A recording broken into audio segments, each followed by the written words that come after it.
എടാ, ഞാൻ പുതുതായിട്ട് വീട് പണി വന്ന പോട്ടിലെ ഒരു കുഴക്കണ്ണ് കുത്തണം. അതിന് സ്ഥാനം കാണാൻ ഒരു സ്ഥാനക്കാരനെ വേണം. നിന്റെ കയ്യിലാരെങ്കിലും ഉണ്ടോ? ഇത്രയും വലിയ കോൺട്രാക്ടറെ വെനിച്ചിന്റെ ഇല്ലാത്ത സ്ഥാനക്കാരനെ ഞാൻ അവിടെ പോയി കൊണ്ടുവരാ. ഞാൻ സ്ഥിരം വിളിക്കുന്ന ഒരു സ്ഥാനക്കാരനുണ്ടായിരുന്നു. അവൻ ദുബായിലൊരു എണ്ണക്കണ്ണ് സാധനം കാണാൻ പോയിരിക്കുക. 2 മാസം പോയിട്ട് ഇതുവരെ വന്നിട്ടില്ല. എന്നാ പിന്നെ ആ ദുബായ്ക്കാരൻ തിരിച്ചു വന്നിട്ട് കിണർ കുത്തിയാൽ പോരെ? എന്താ ഇത്ര ധൃതി? ഇതൊരു അമേരിക്കാരൻ്റെ വീടാണ്. ഇന്ന് തന്നെ സാധനവും കണ്ട് കിണറും കുത്തി വെള്ളവും കണ്ട് വൈകിട്ടത്തെ ഫ്ലൈറ്റിന് അമേരിക്കയ്ക്ക് തിരിച്ചു പോവുകയും ചെയ്യണം. അതാണ് പ്രശ്നം. കുഴക്കണ്ണ് കുത്താനുള്ള എല്ലാ സന്നാഹങ്ങളും റെഡിയാണ്. നീ ഒരു സ്ഥാനക്കാരനെ മാത്രം കൊണ്ടുവന്നാൽ മതി. കാര്യമൊക്കെ ശരിയാ, പക്ഷെ ഞാൻ എവിടെ നിന്ന് ഒപ്പിക്കാനാ?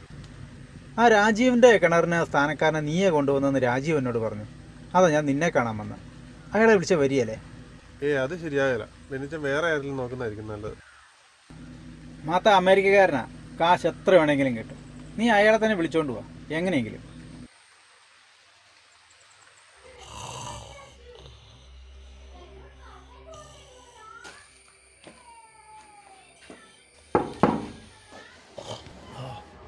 ഊണായോ?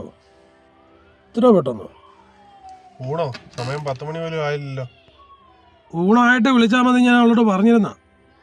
നീ വന്ന് ഉള്ള ഉറക്കവും കൂടെ പോയി. നീ എന്ത് കുരിശും കൊണ്ടാ വന്നിരിക്കുന്നേ? ഒരു ചെറിയ പണിയുണ്ട്.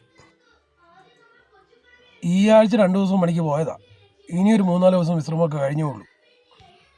ആ പിന്നെ ഞാൻ നിന്നെ വിളിക്കാൻ വേണ്ടി ഇരിക്കുമായിരുന്നു. ഞങ്ങളൊരു പുതിയ നാടൻ തുടങ്ങുന്നുണ്ട്. കൂടുന്നുണ്ടോ ഞങ്ങളവിടെ? ഞാനൊരു നാടകത്തിന്റെ കാര്യം പറയാനാ വന്നേ. ചേട്ടൻ പണ്ടൊരു സ്ഥാനക്കാരനായിട്ട് അഭിനയിച്ച് ഓർക്കുന്നുണ്ടോ? ആ വേഷം ചേട്ടൻ ഒന്നുകൂടെ ചെയ്യണം. ഞാനിനി ആ പരിപാടിക്കില്ല. അന്നെന്തോ ഭാഗ്യം കൊണ്ടാ തല്ല് കിട്ടാൻ രക്ഷപ്പെട്ടു. ഇനി അതുകൊണ്ട് പരിപാടിക്ക് ഞാനില്ല. ഇതങ്ങനെ വലിയ റിസ്ക് പിടിച്ച പരിപാടിയൊന്നുമല്ല. കണ്ടം നിർത്തിയ സ്ഥലമാണ്. എവിടെ കുഴിച്ചാലും വെള്ളം കിട്ടും.